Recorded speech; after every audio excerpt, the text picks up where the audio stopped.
You're not cursed, Nathaniel. You're just human. Tell that to the 2 men I've killed. One man was trying to rape a child. The other was a duel fought according to the laws of your time. Clara leaned closer to the bars. You're not a monster. You're a man who's been carrying guilt that was never entirely yours to bear. Nathaniel stared at her for a long moment, and Clara could see him warring with himself. Finally, he moved closer to the bars, close enough that she could feel the warmth of his breath on her face. Even if you could convince the judge to spare my life, what kind of future could I offer you? I have a cabin in the mountains, a few head of cattle, and hands that are stained with blood.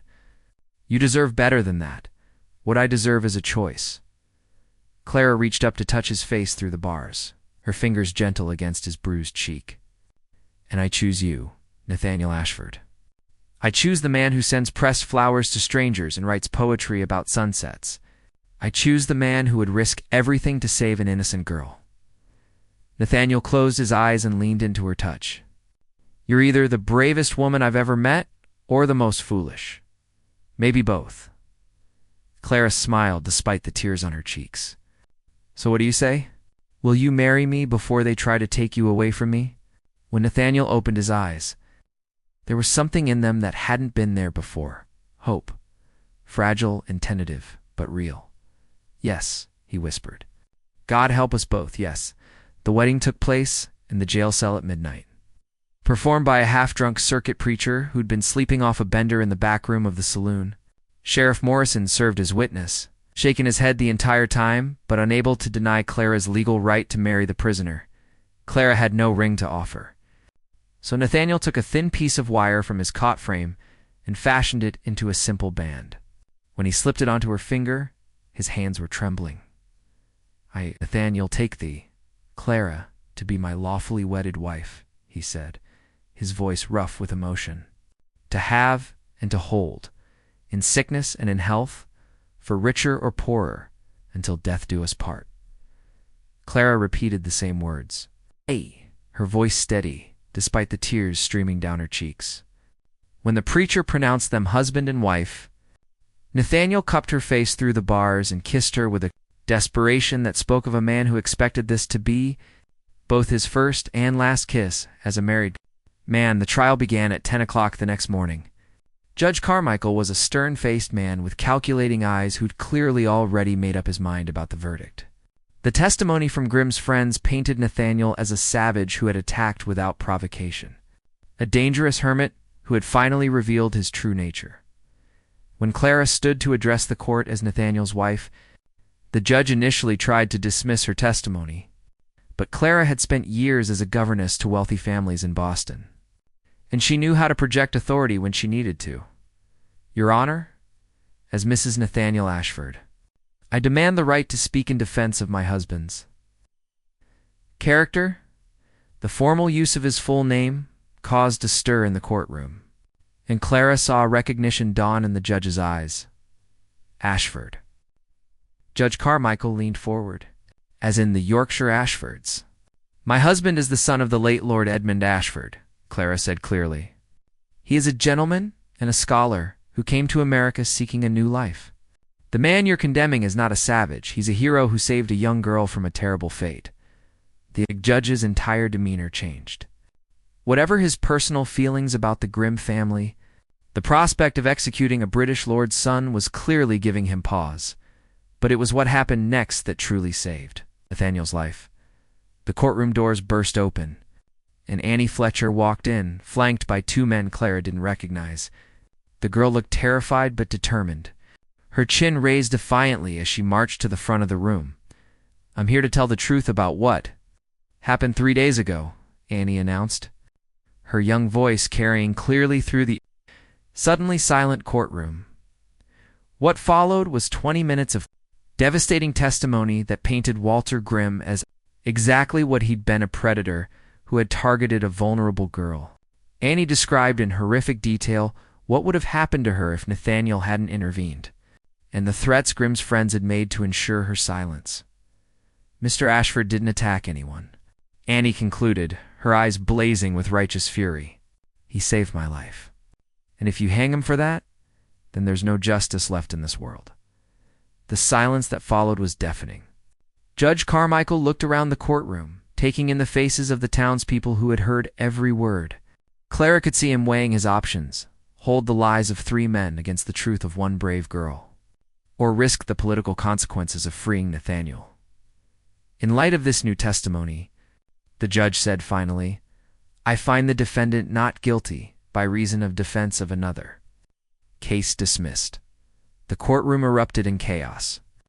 But Clara only had eyes for Nathaniel as Sheriff Morrison unlocked his cell.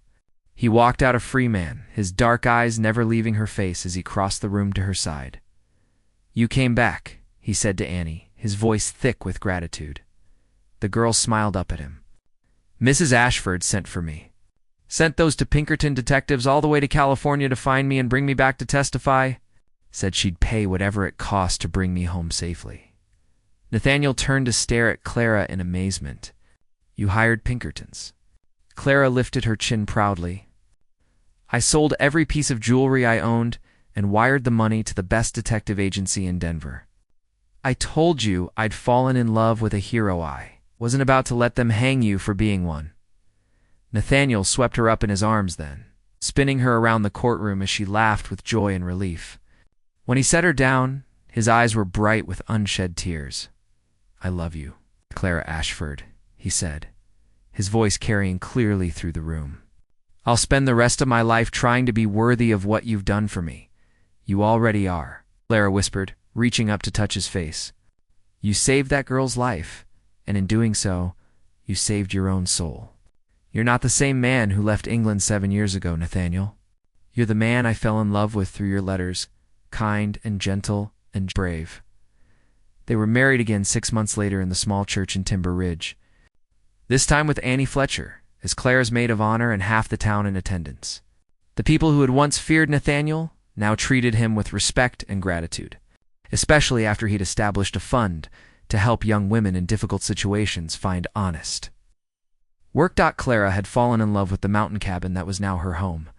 With its breathtaking views and the peace that seemed to permeate every corner, Nathaniel was a different man, there, relaxed and open in a way he could never be in town. He would read her his poetry as she worked in the garden, and she would tell him stories of her life in Boston as they sat by the fire in the evenings. "Do you ever regret it?" he asked one night as they lay in their bed, watching the stars through the open window. "Giving up your comfortable life in the city for this wilderness existence?" Clara turned to face him, studying the features she had come to love so deeply. "Never. This is where I belong, Nathaniel. Here with you, in this beautiful place you've made into our home, even knowing what I was when you found me. A caged man that everyone feared." Clara smiled and leaned over to kiss him softly. "Especially knowing that, you see, I didn't fall in love with the caged man everyone feared. I fell in love with the man who had the courage to write poetry even in the darkest places.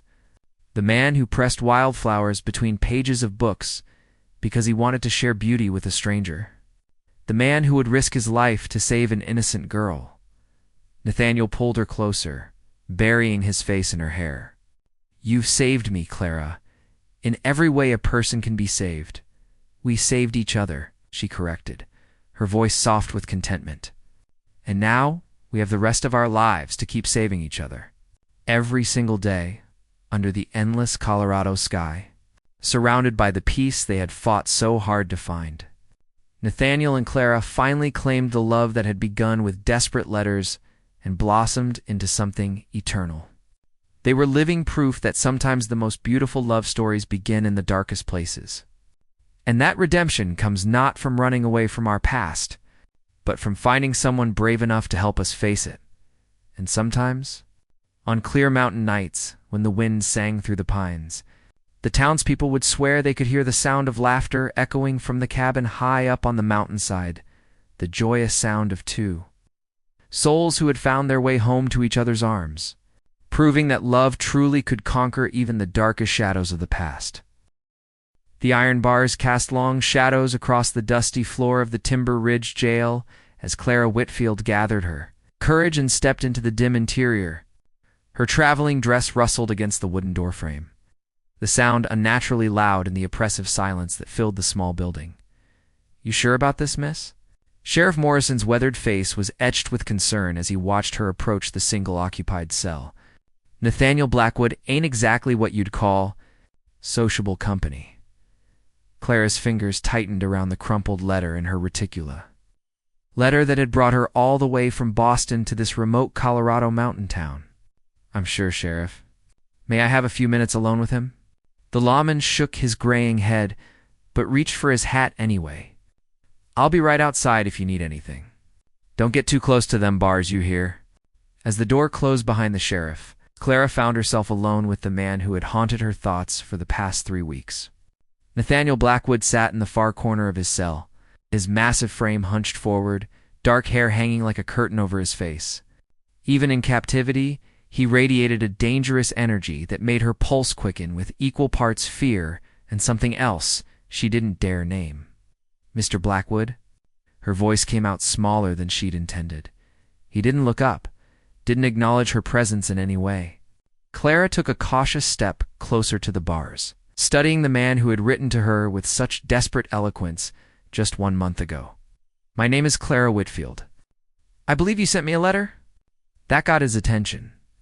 Nathaniel's head snapped up, revealing a face that was both beautiful and terrible to behold. High cheekbones and a strong jaw spoke of aristocratic bloodlines, but his dark eyes held shadows that seemed to swallow light. A fresh bruise purpled his left cheek, and dried blood caked the corner of his mouth. "You came." The words were barely a whisper, rough with disuse and something that might have been wonder. Clara's heart clenched at the raw vulnerability in his voice. This was not the monster the townspeople had described to her on her way to the jail. This was a man who looked like he'd forgotten what hope felt like. "Of course I came." "You wrote to me asking for," she swallowed hard, the words catching in her throat. "You asked me to marry you." Nathaniel laughed, but there was no humor in the sound. "That was before." He gestured to his surroundings with bitter irony. "Before I killed a man in front of half the town," Clara had heard the story from no less than 6 different people on her short walk from the stage station. How Nathaniel Blackwood the hermit, who lived high up in the mountains, the man parents used to frighten their children into obedience, had come down into town 3 days ago and beaten a man to death with his bare hands. "Tell me what happened," she said quietly. Nathaniel's eyes searched her face as if looking for signs of judgment or fear. When he found neither, something in his expression shifted. "You really want to know?" "I wouldn't have asked if I didn't." He was quiet for so long that Clara began to think he wouldn't answer. When he finally spoke, his voice was low and careful, as if each word cost him something. "There's a girl, Annie Fletcher. She's barely 16, works at the saloon serving drinks to pay for her sick mother's medicine. 3 days ago, I came to town for supplies and saw her being dragged into the alley behind the building by Walter Grimm and 2 of his friends." Clara's blood chilled. She'd heard of Walter Grimm, wealthy rancher's son, with a reputation for taking what he wanted. Regardless of consent, they had her pinned against the wall, Nathaniel continued, his hands clenching into fists. She was crying, begging them to let her go. Grimm was laughing, telling her that girls who work in saloons don't get to say no. "So you intervened." "I tried to reason with them first. Told them to let her go and walk away." Nathaniel's laugh was hollow. "Grimm took one look at me and started spouting off about how I was just a crazy mountain man who had no business telling him what to do. Said he could do whatever he wanted to any girl in this town." Clara could picture the scene all too clearly, the terrified girl, the entitled young men, and Nathaniel stepping out of the shadows like some dark angel of justice. When I grabbed his arm to pull him away from Annie, he swung at me with a knife. Nathaniel lifted his shirt to reveal a long, angry gash across his ribs. That's when I hit him. "I didn't mean to kill him, Clara. I just wanted to stop him from hurting that girl." The use of her first name sent warmth spreading through Clara's chest. She moved closer to the bars, close enough to see the pain and regret in his dark eyes. "But you saved her. I killed a man." The words were flat, final. "Walter Grimm's father owns half this county. His friends are claiming I attacked them without provocation, that Walter was just defending himself. Sheriff Morrison believes them, or at least he can't afford not to.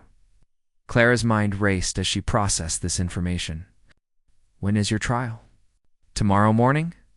Judge Carmichael is riding in from Denver. Nathaniel's smile was grim. He's also a close friend of the Grimm family. I'll be lucky if they waste time with a rope instead of just shooting me in the street. The casual acceptance in his voice broke something inside Clara. She pressed her face against the bars, needing to be closer to this man who had risked everything to save a girl he barely knew. There has to be something we can do. What about Annie? Surely her testimony Annie Fletcher left town the morning after it happened, along with her mother. Word is they took the first stage west and didn't leave a forwarding address. Nathaniel shook his head. Smart girl. She knew what would happen if she stayed. Clara felt tears burning behind her eyes. The injustice of it, all a good man facing death while his accusers walked free, made her want to scream. Instead, she did something that surprised them both. She knelt down in the dirt beside the cell, bringing herself to eye level with Nathaniel, where he sat on his narrow cot. Please marry me, she said. Nathaniel stared at her as if she'd just sprouted wings. What? Marry me? Right now? Tonight? Before the trial tomorrow? Clara, you don't understand. I understand perfectly. Clara reached through the bars to touch his hand, noting how he flinched at the contact as if he wasn't used to gentle human touch. In Colorado territory, a wife can't be compelled to testify against her husband. If we're married, I can claim spousal privilege and demand to speak on your behalf. You'd be tying yourself to a dead man, Nathaniel said roughly. Even if by some miracle I avoid the noose, I'll spend the rest of my life in prison. You'd be a widow before you're properly a wife. Clara's fingers tightened around his. Then I'd rather be a widow who tried to save the man She stopped, the words catching in her throat. The man you what? Nathaniel's voice was soft, dangerous. Clara looked into his dark eyes and threw caution to the wind. The man I've fallen in love with through his letters. The man who writes poetry about mountain sunsets and sends pressed wildflowers to a stranger because he thinks she might be lonely. The man who just risked his life to save a girl he'd never met. Nathaniel pulled his hand away as if she'd burned him. You don't know me, Clara. You don't know the things I've done, the darkness that lives inside me. I'm not the man you think I am. Then tell me who you are. Clara gripped the bars tighter, refusing to back down. Tell me why a man who writes like an angel lives alone on a mountain like a hermit. Tell me why everyone in this town is afraid of you. For a moment she thought he would retreat back into silence. Then his shoulders sagged, as if a great weight had settled on them. My real name is Nathaniel Blackwood Ashford. My father was Lord Edmund Ashford of Yorkshire, England. I was supposed to inherit his title, his estates, everything. Nathaniel's voice took on a bitter edge. Instead, I inherited his temper and my mother's weakness for drink. Clara waited, sensing there was more to the story. I came to America 7 years ago after I killed a man in London. A duel, they called it. Perfectly legal and honorable. But he was just a boy, barely 20. And I put a bullet through his heart over a card game. I can barely remember. Nathaniel's hands shook as he ran them through his dark hair. His mother came to the funeral. She looked me in the eye and told me that her son would haunt me for the rest of my days. That's why you came to the mountains. I thought if I isolated myself, if I stayed away from people, I couldn't hurt anyone else. For 7 years, I've lived like a ghost, coming to town maybe twice a year for supplies and nothing else. Nathaniel looked at her with haunted eyes. Then I made the mistake of writing to that matrimonial agency. I was lonely, Clara. So goddamn lonely that I was willing to risk bringing another innocent person into my cursed existence. Clara's heart broke for the pain in his voice, for the years of self-imposed exile and guilt that had shaped him into this wounded, dangerous man